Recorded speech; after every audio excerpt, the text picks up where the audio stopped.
What's up, everyone? Welcome to This Day in Philly Sports History for April 4th, 2025.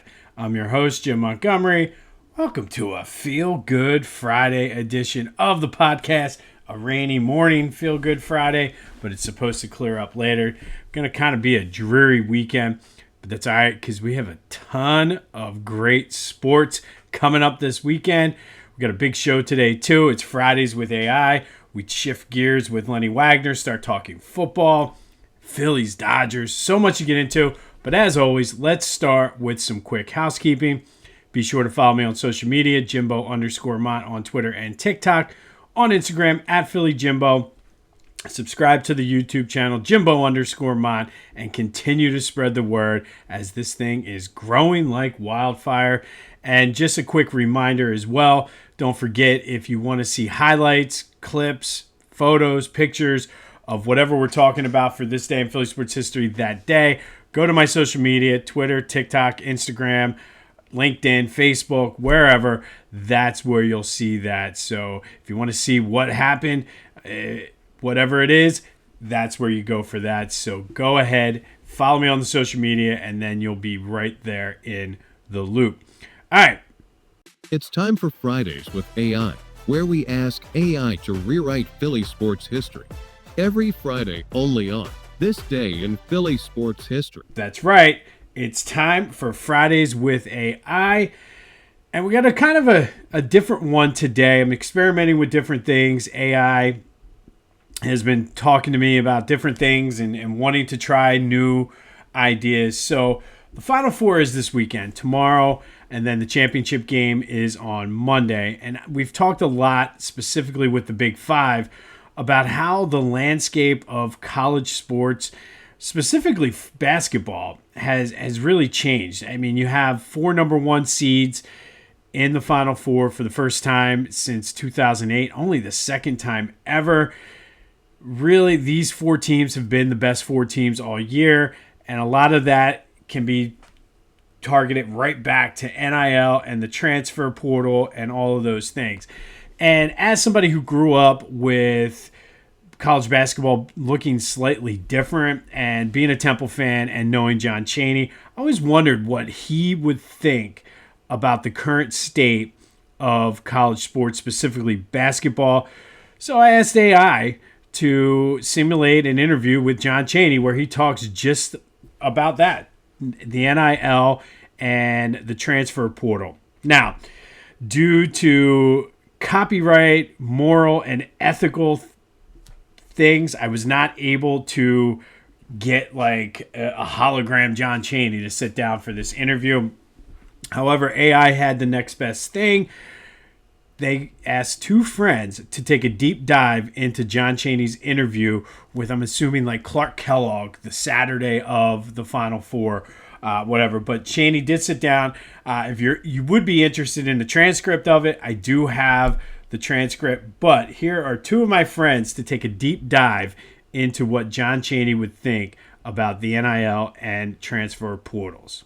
Welcome to the Deep Dive. Today we're looking at something big in college hoops. Name, image, and likeness, basically. Players getting paid for endorsements and also, all these player transfers. Right. It's really shifting the landscape. Exactly. And we're going to explore this using insights from a simulated interview with the late, great coach John Chaney, sort of like getting his take from beyond. It's a really interesting way to frame it, using his, simulated traditional perspective to look at these very modern changes. Our goal here is pretty straightforward. Give you a quick, clear sense of the good, the bad, the opportunities, and maybe the challenges that come with NIL and all this player movement. How does it stack up against, the old school values? It's definitely a clash of eras in a way. Trying to understand how someone like Chaney, who valued discipline and long-term commitment so much, would process players earning potentially big money or switching teams easily. Okay, so let's jump into NIL first.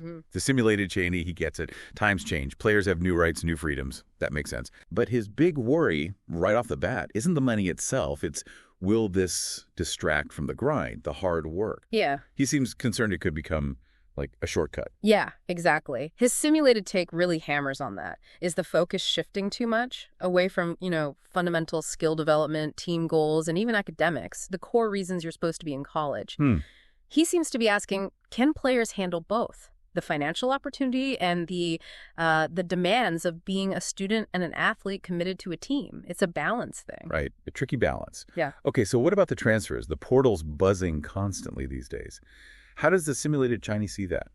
Well, it seems he views it, let's say, less favorably, more through that traditional lens. He connects it to maybe a decline in loyalty, in perseverance, sticking it out when things get tough. So less sticking with the team, building something together over years. Precisely. The simulated perspective acknowledges, yeah, maybe a transfer is genuinely better for some players seeking a different fit or more playing time, but the worry is this broader culture it creates. A culture of what?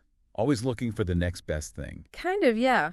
Always seeking greener pastures, maybe? Instead of digging in, working through adversity within the team you committed to, it potentially weakens that team bond, that shared struggle he valued. And he saw that struggle, that adversity, as key preparation for life, didn't he? Absolutely. That's a huge part of his simulated viewpoint.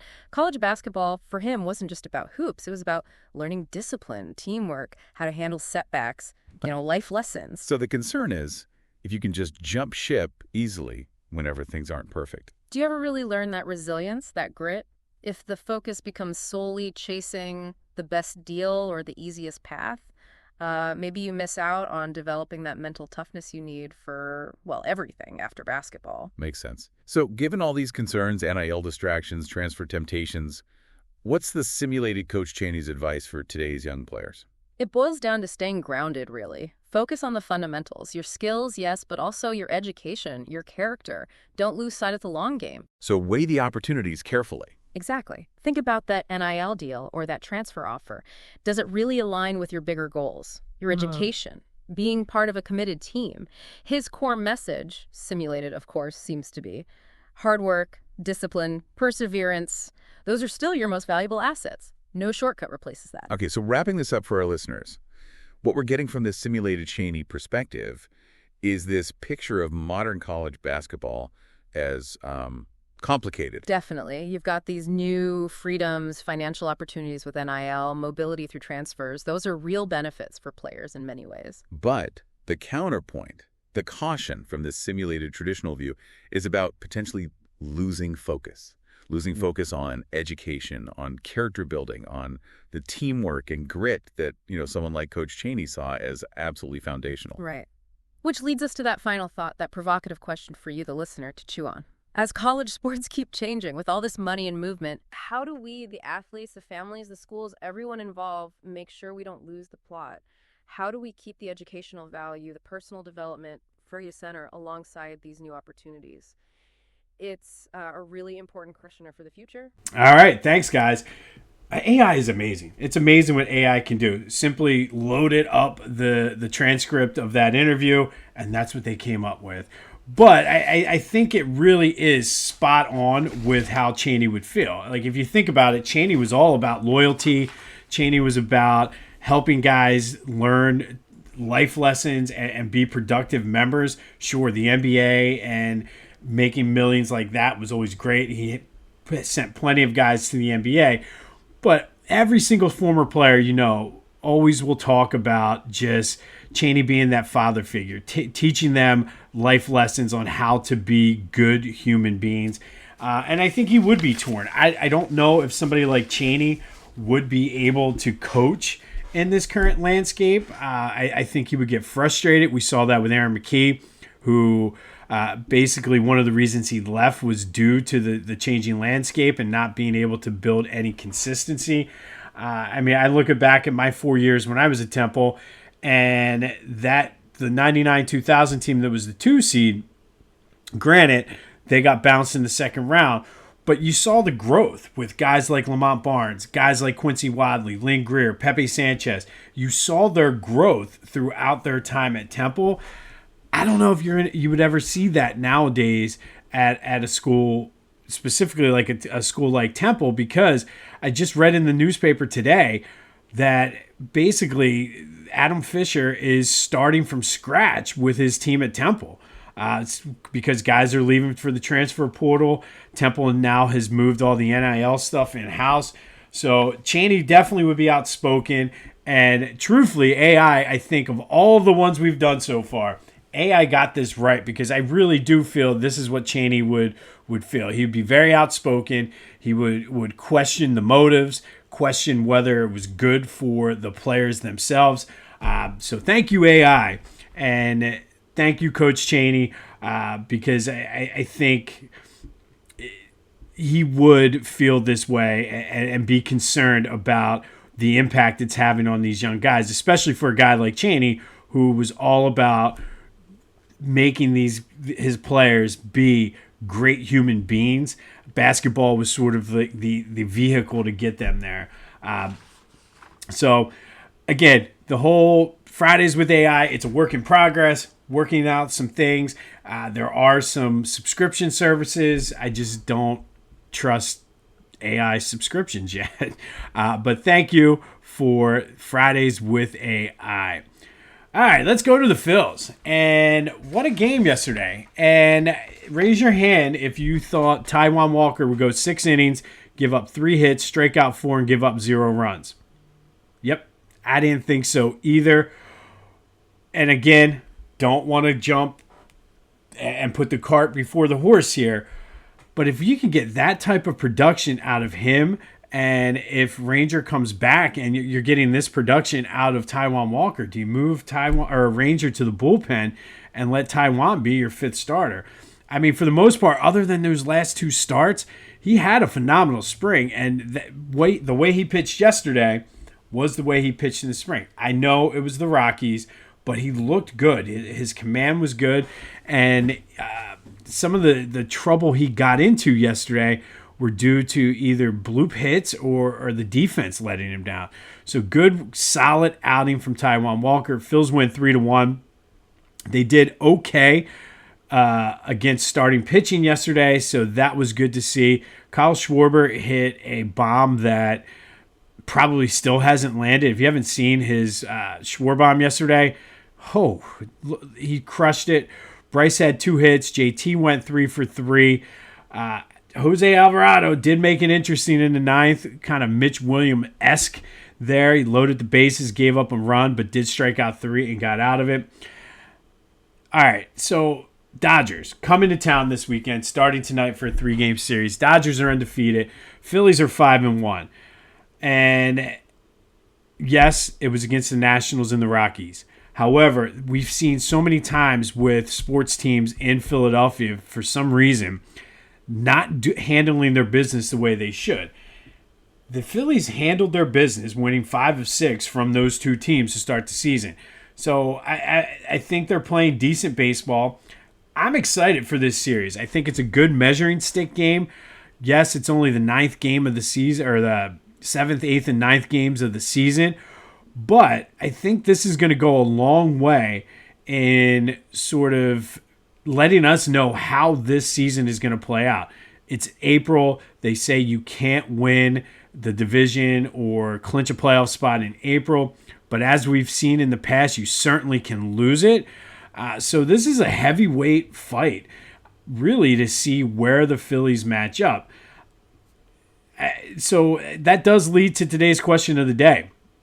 How many games do the Phillies need to win this weekend in order for you to feel good about the team? Because I think right now everybody is still cautiously optimistic.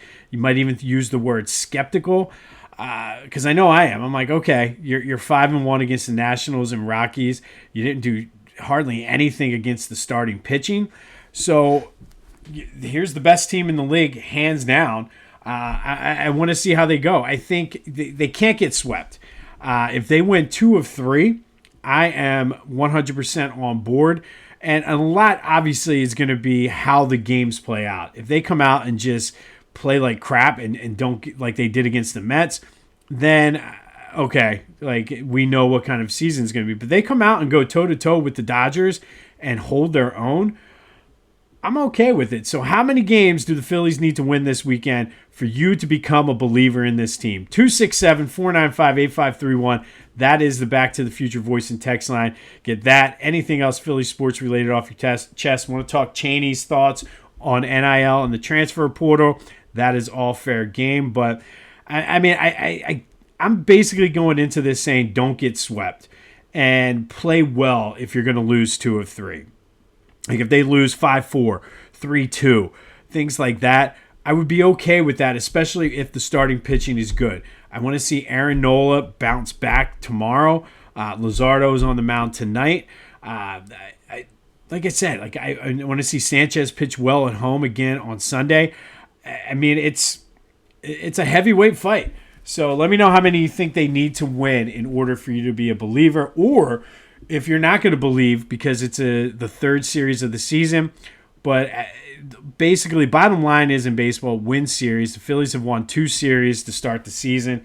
Love for them to go out there tonight and win the third. So that's today's question of the day. Let's recap yesterday's question of the day. I asked you, in light of the news that Joel Embiid is having yet another knee surgery, will he ever play for the Sixers again? 64% of you said no. And a lot of people were back and forth and torn. We had once again, if you're not on Facebook or even hitting me up on Twitter to start these discussions, great Facebook discussion yesterday on this, because I think everybody's mood was pretty much the same, and I think it's one of frustration. But you had a lot of people saying, unfortunately, no, because of the business side of it. They'll find a way that it's mutually agreeable to both of them to kind of cut ties. You had other people saying, unfortunately, no, because of the ownership group and them wanting to kind of milk it for all it's worth. But I guess my question with the money and Joe being a draw is Joel Embiid a draw anymore?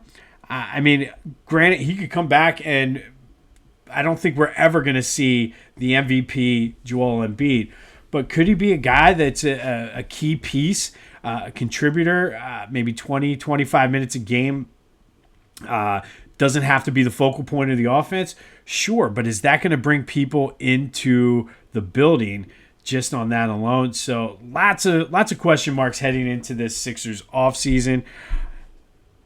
There was a game yesterday, and they did their part. They did lose 126-113. Of course, Glenn Rivers did make it closer than what it had to be. The Bucks should have blown the Sixers out, but they were hanging around. They were down like 6 or 7 midway through the fourth quarter. Started to get a little worried that Doc was going to dock, but the Bucks did pull it out. Adem Bonham had 28. Good to see his development. And if there's any silver lining in any of this, it is the fact that these young guys are getting to play, getting the experience, and hopefully once the starters are able to come back, whoever they might be next year, that should go a long way in helping the development of this team. We'll do our lottery tracker. Still 2 games up on the Nets for that 5th spot with 5 left to play. Only a game and a half back now of the Pelicans, who are in action tonight. I believe they play Sacramento. So a game they could win. So it's going to be tight down to the wire, but Sixers doing what they need to do. Be sure to check out my friends over at the Clashing Conferences podcast. Lots of great things going on with their sports fan network. Go to clashingconferences.com to see what they're all about, see how you can get involved, and have a little bit of fun with them. Their podcasts are all available wherever you get your podcasts, as well as on YouTube. But that's clashingconferences.com. Steven and the crew over there are doing a great job. And then, of course, Philly Goat. Gear up for this Phillies-Dodgers series. Get your Fanatic gear. They have Phillies gear. I've been talking about the Double Bogey Down golf shirts, their partnership with them. So much going on. Tush Push may get banned. Probably is going to get banned. Get the Tecmo Bowl shirt. I'm going to order that probably next week. But go to Philly Goat. Be sure to use that promo code Jim Montgomery to take 10% off your order. That's phillygoat.com. Promo code Jim Montgomery to take 10% off of your order. All right, today we're going to go back to 2003. And on this day in 2003, the Phillies lost to the Pirates 9-1 in the final home opener ever at Veterans Stadium. Pirates scored 5 in the first, including a grand slam, and then the Phillies managed only 3 hits on the day. Bobby Abreu, David Bell, and a triple by Jim Thome. The teams, though, got into the celebration and the pomp and circumstance. They wore their 1971 throwback jerseys which was not common back in 2003. Now the powder blues are a staple on Thursdays at Citizens Bank Park, but back then there wasn't as it was a special thing to see them wear throwback jerseys this day. Jim Bunning came out throughout the first pitch. They honored the 1971 team, that first team that played at the Vet. Not a very good team, I might add. Tug McGraw's sons came out and delivered the ball for the first pitch. He had just been recently recovering from his brain surgery due to his brain cancer. There's almost 60,000 people in the Vet that day. That's insane. Usually you see that for Eagles. Never really saw 60,000 for Phillies games. But in the final home opener at the Vet, they pulled the numbers down. The countdown, if you remember that season, each game they counted down toward the opening of Citizens Bank Park. But the Phillies got blasted by the Pirates on this day, 9-1 in the final home opener at Veterans Stadium. All right, finally today, we're going to pick up our interview with Lenny Wagner. It was great sitting down with him. He's the author of Playing with the Best, One Man's Journey Through the Golden Age of Sports, the story of Walter French, and just this dude's life was just amazing. We spent most of this week talking about his A's career, and that makes a great story. That probably would have been enough to write a compelling book about, especially with the historical pieces woven into there. But while all that was going on, Walter French was also playing pro football in the early days of pro football. So here, Lenny talks a little bit about how Walter got involved with playing pro football and a little bit of history of pro football. So in 1923, at the end of the minor league season he played in Williamsport, he played football in some independent professional leagues in the New Jersey, Pennsylvania area. He played, and they wouldn't necessarily sign with a team for the year. They'd sign for a couple of weeks. For a couple of weeks he played for the Wilkes-Barre Panthers, and then for a couple of weeks he played for the Frankfurt Yellow Jackets, which eventually in 1923 was the Yellow Jackets' last year as an independent team. They joined the NFL in 1924, but he played a bunch of games for them in that season. Played in the Gilberton. He played for the Gilberton Catamounts, where he teamed up with Fritz Pollard, who was the first Black All-American. Fritz had been a big star at Brown, and he was on the team with Walter at Gilberton, and they won a couple of games together. They had 2 All-Americans, and Walter had been an All-American football player at West Point. In 1920, he was named on a number of the first team All-Americans, and Walter Camp he was second team All-American. So he had a good reputation as a football player. And at the conclusion of the 1925 season, a guy named Charlie Berry, who was one of the backup catchers for the Athletics and had been an All-American football player at Lafayette, talked to Walter about joining him on the Pottsville Maroons in the National Football League. So, in those days, the NFL, the teams they weren't all, there was a couple of big market teams. So Chicago had 2 teams, the Bears and the Cardinals, and the Giants in New York. But most of the other teams in the NFL were from small markets: the Canton Bulldogs, the Rochester Jeffersons, the Pottsville Maroons, the Green Bay Packers. The only one of those to survive. I love stuff like that. The stories of like the small market towns, like the Packers, and really just catching on, and just how the NFL, if you look at where the NFL is today compared to how it started, it's just amazing that we're here based on those starts. And as Lenny says, college was the name of the game. Like, it was perceived as the far superior product, and the NFL was just kind of, all right, we'll see where this ends up going. And like I said, though, this book is incredible. It's so much more than a biography on Walter French. You get the history lessons of the NFL. You get the history and kind of evolution we talked about of Major League Baseball, how it went from being like small ball, not really hitting home runs, to Babe Ruth coming out and just completely changing the game. So the book is titled Playing with the Best, One Man's Journey Through the Golden Age of Sports. It's the story of Walter French. It's available wherever you get your books. If you're an audiobook listener like I am, it's also available on audio. April 8th, Lenny will be at the Mount Laurel Historical Society doing a presentation and a book signing. I'll be there. If you're going, hit me up. But we will pick up more with Walter French's NFL career tomorrow. But thank you, Lenny, for sitting down with us and giving it to me. This is the kind of stuff, this is why I have this podcast. This is stuff that's very interesting to me, the early days of things and just how much the game has changed over the years. And the fact that you had guys like these semi-pro teams almost where they were pros, but it wasn't the quote-unquote NFL. Just to me, like I really enjoy and get into that. On this day in 2003, Phillies lost the final home opener at Veterans Stadium 9-1 to the Pirates. Lots of pomp and circumstances there was throughout that entire season. Jim Bunning, Tug McGraw's sons, the throwback jerseys. Just a fun day minus the whole game. We'll have more on the game one of the Phillies-Dodgers.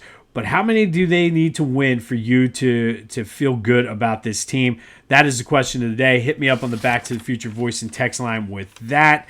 We spent Fridays with AI, took a deep dive into what John Chaney would think about NIL and the transfer portal. Be sure to give me your feedback on that. Do you agree with AI? Do you think that's how Chaney would feel? Or do you think Chaney may have adapted with the times and embraced it? You never know. I mean, he coached, 20 years ago was the last time he coached. If he was still alive and coaching, would he have a different view than what AI thinks? So let me know about that as we continue to tweak and play and mess around with AI. This has been This Day in Philly Sports History for April 4th, 2025. My name is Jim Montgomery. Go have yourselves a feel-good Friday. Go Phils. And until next time, I'll see you when I see you.